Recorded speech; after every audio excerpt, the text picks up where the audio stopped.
light reflection and refraction. Hello बच्चों, कैसे हैं आप सब? आई होप आप लोग बहुत बढ़िया होंगे एंड आप लोग रेगुलर वीडियोस को भी देख रहे होंगे। नहीं देख रहे तो प्लीज देखो, वरना कुछ समझ नहीं आएगा। साइंस ही महाभारत है तौबा, कसम से बता रही हूँ, नहीं समझ आएगा। देख लो, पढ़ लो, सीख लो, वरना बस टेंथ है टेंथ, वरना दिमाग खराब हो जाएगा एंड पता नहीं क्या होगा फिर। तो हम लोग लाइट रिफ्लेक्शन एंड रिफ्रैक्शन पढ़ रहे थे। आज हम करेंगे, हमारा रिफ्लेक्शन टॉपिक खत्म हो चुका है। कितने मजे की बात है, अब रिफ्रैक्शन आएगा। लेकिन रिफ्रैक्शन से पहले दो चीजें बची है। वो क्या क्या? मिरर फॉर्मूला, और दूसरी बात क्या बची हुई है आपकी? मिरर फॉर्मूला के साथ साथ एक मैग्निफिकेशन भी आती है। बस ये दोनों बचा हुआ है और कुछ नहीं बचा है। पूरा रिफ्लेक्शन कंप्लीट हो गया, मतलब कि रिफ्लेक्शन ये वाला पार्ट कंप्लीट हो गया। मैं अब क्या पढ़ेंगे? हम रिफ्रैक्शन पढ़ेंगे। ये तो बहुत मज़ेदार टॉपिक है, ये भी मज़ेदार था, ये भी बहुत मज़ेदार है। रिफ्लेक्शन हम करने कंप्लीट कर लिया अपन लोगों ने। तो अब हम करने वाले हैं मिरर फॉर्मूला। मिरर फॉर्मूला, अब भाई साहब हमें ये पता है कि 1/u + 1/v = 1/f होती है। भाई साहब आई कहाँ से? ये तो बता दो, कहाँ से आई? कोई टीचर बताने कोई तैयार नहीं होता। कहाँ से आई, क्यों आई, किस लिए आई, हमने बनाया, क्यों पढ़ रहे हैं? हमारा दिमाग खराब है, हम क्यों पढ़ें?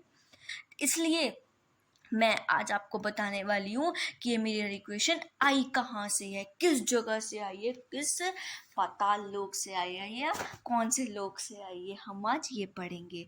तो कर लेके प्रभु का नाम करते हैं शुरुआत। क्या पढ़ना है? Mirror formula. मिरर फॉर्मूला, एक चीज़ याद रखना मिरर फॉर्मूला से पहले, आप लोगों को तो ये तो पता ही है, 1+1/u + 1/v = 1/f mirror formula है। किसके लिए? कॉनकेव के लिए। ये भी पता है 1/v - 1/u = 1/f है। किसके लिए? हमारे पास कॉन्वेक्स के लिए। इतनी बात तो आपको पता ही है। एक चीज़ और पता कर लेना इसके साथ साथ, वो क्या बेटा?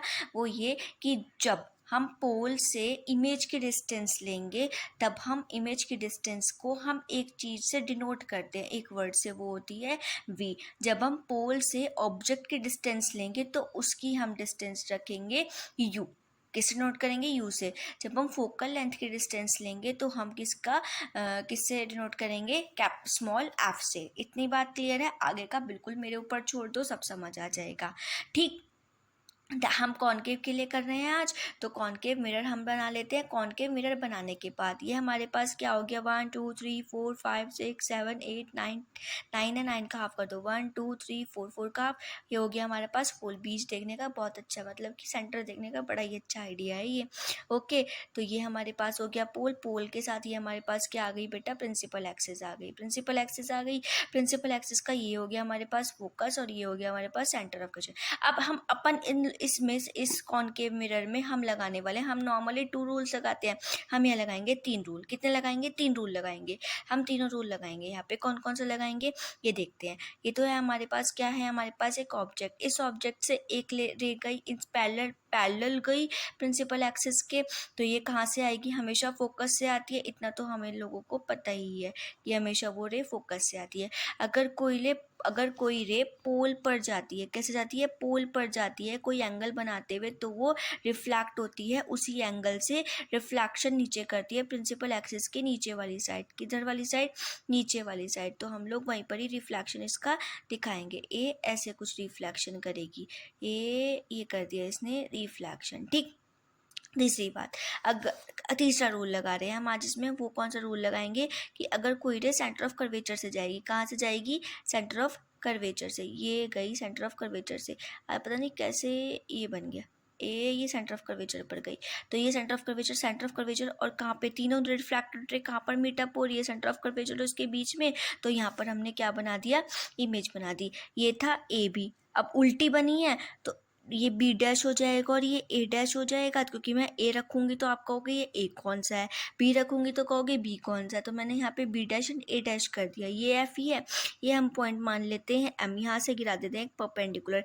ये इक्वली होता है, स्मॉल डिस्टेंस को हम इतना ज़्यादा नहीं ध्यान देते, नेगलेक्ट कर देते हैं। ये हमारे पास बन गई इमेज। क्लियर है बात? अब ये भी 90, ये भी 90, ये भी 90, तीनों 90 के हो गए। इतनी बात क्लियर? ये भी 90। ठीक, ये फर्स्ट रिफ्लेक्टेड हुआ, फर्स्ट रिफ्लेक्टेड एंगल 1, दूसरा रिफ्लेक्ट हुआ एंगल 2। इतनी बात क्लियर। ये कितने कौन कौन से एंगल बन रहे हैं, एक तो इसमें एंगल बन रहा है 90 डिग्री का, एक इसमें एंगल बन रहा है 90 डिग्री का, इतनी बात क्लियर। अब एक इसमें बन रहा है, एक इसमें बन रहा है, इतनी बात तो समझ आई। एक ये एंगल बन रहा है रिफ्लेक्टेड एंगल, ठीक है, एक ये बन गया हमारे पास एंगल, एक ये बन गया हमारे पास एंगल। इसमें प्रॉपर्टी लग सकती है कोई, देख लो यहाँ पर कौन सी लग सकती है, सिमिलर ट्राइंगल्स दिख रहे हैं कुछ, ये 90 ये 90 बीच में एंगल दिख रहे हैं, तो हम ये वाला एंगल लेते हैं। पहले ये कौन सा वाला ट्राइंगल लेंगे, A dash B dash F और M P F. In triangle A dash B dash F and M P F हमने लिया, उसमें देखा कौन से मैंने इसको अपन लोग इसको ना ऐसे बना लेते हैं, इस टाइप का ये एंगल था, ये था बी डैश, ये था ए डैश, ये था एफ, ये था एम, ये था पी, इतनी बात क्लियर। ये एंगल 1। अब इसमें लगाएंगे प्रॉपर्टी, कौन सी प्रॉपर्टी लगाएंगे, सिंपल ट्राइंगल्स की, सिमिलर ट्राइंगल्स की, कौन सी लगाएंगे, सिमिलर ट्राइंगल्स की।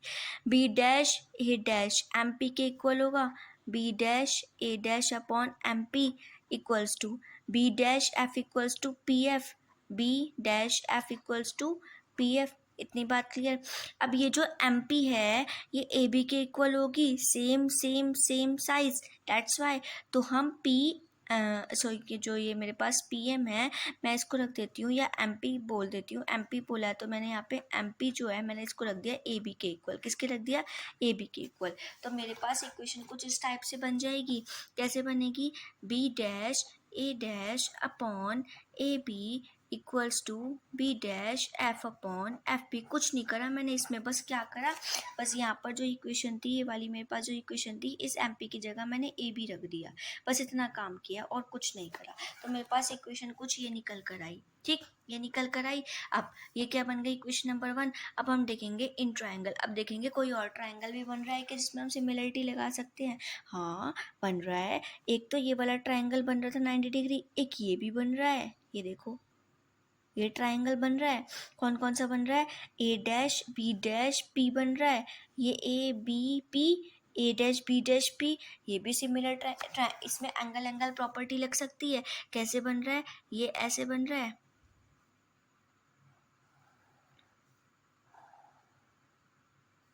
ए बी पी, और यहाँ पे ये ऑब्जेक्ट से डिस्टेंस ली और ये इमेज से डिस्टेंस ली, तो बी डैश उल्टी बन रही थी इमेज, ए डैश पी, इतना क्लियर।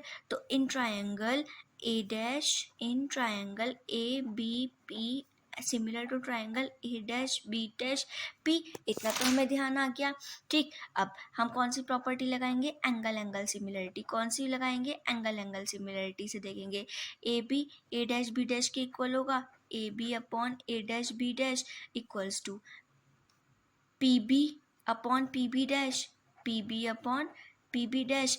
अब ये कौन सी बन गई, इक्वेशन 2। अगर हम दोनों इक्वेशन को कंपेयर करें, दोनों की दोनों इक्वेशन को 2 की 2 इक्वेशन को कंपेयर करें, तो हमारे पास इक्वेशन क्या आ जाएगी, ये पूरा का पूरा इस पूरे के पूरे से कैंसिल आउट हो जाएगा, ये इसके इक्वल आ जाएगा, तो ये इसके इक्वल रखते हैं, क्या आएगा, B dash F upon F P equals to P B. अब इसको जब इक्वल रखेंगे तो ये वाला उल्टा हो जाएगा, करके देखोगे तो आपको ध्यान आ जाएगा क्यों उल्टा हुआ है, मैंने इसको क्यों उल्टा करा, जब ये दोनों के एक साइड ही है, ये दोनों एक साइड है, इसकी मल्टीप्लाई हुई तो ये तो मल्टीप्लाई हो जाएंगे। अभी इसकी मल्टीप्लाई जो होगी तो मुझे एक को इस इक्वल टू के इधर भेजना पड़ेगा, जब मैं इसको इस इक्वल टू के इधर भेजूंगी, ऐसा कुछ ये लिखा हुआ होगा, A B F P equals to multiply P B upon P B dash, ये लिखा हुआ होगा। अब मुझे इसको इधर भेजना पड़ेगा, इस इक्वल टू का साइन हटा के इसको यहाँ पे इस मल्टीप्लाई को इस वाले पार्ट को मैं इधर भेजूंगी इक्वल टू के इधर,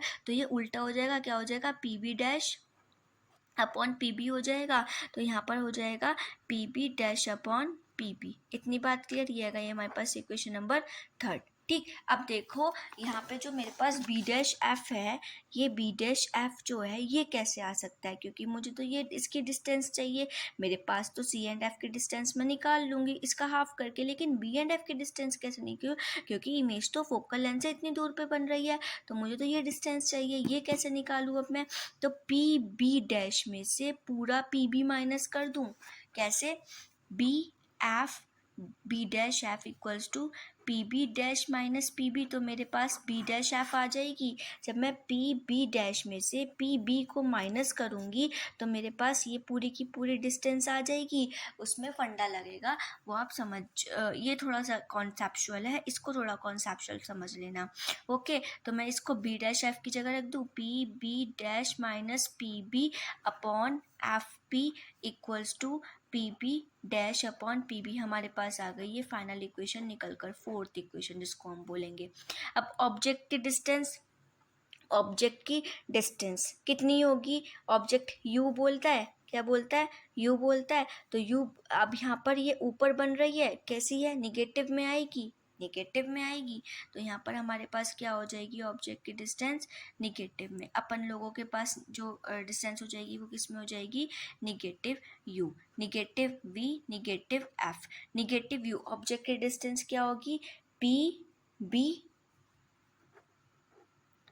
इमेज की P B dash, focal length की पी एफ या एफ पी। इतना क्लियर? अब इन सारी वैल्यूज को हम इस इक्वेशन पे पुट कर देंगे फोर्थ में। Put all values in equation 1। Clear? Equation 4 sorry.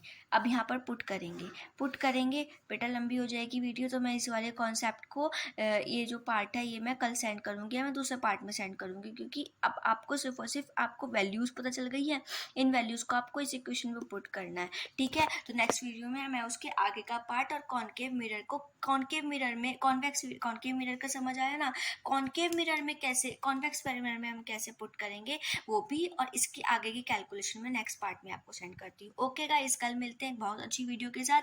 इतना बात समझ आई? इतनी बात समझ आई तो प्लीज़ एक लाइक ठोक के जाना और एक कमेंट ज़रूर कर जाना कि आपको आज की वीडियो कैसी लगी एंड आपको समझ आया या नहीं आया। नहीं समझ आया होगा तो मैं कल की वीडियो में जो मैं कल इक्वेशन समझ आने वाली हूँ मैं एक बार और क्लियर कर दूंगी सारी की सारी चीज़ों को। ओके, प्लीज़ लाइक ठोक कर जाना, एक शेयर करके जाना, एक सब्सक्राइब ज़रूर कर जाना। ओ सॉरी, नीचे का तो दिखाना ही नहीं था, इतना ही दिखाना था, मैं भी भूल जाती हूँ कई बार। शेयर कर जाना, एक सब्सक्राइब के बटन को, लाल बटन को प्लीज़ प्रेस कर जाना, ताकि आपको ऐसी ऐसी वीडियोस और अच्छी वीडियोस मिलती रहे। बाय बाय गाइस, शब्बा खैर, कल मिलते हैं बहुत अच्छी वीडियो के साथ। खुश रहिए, पढ़ते रहिए, बाय बाय।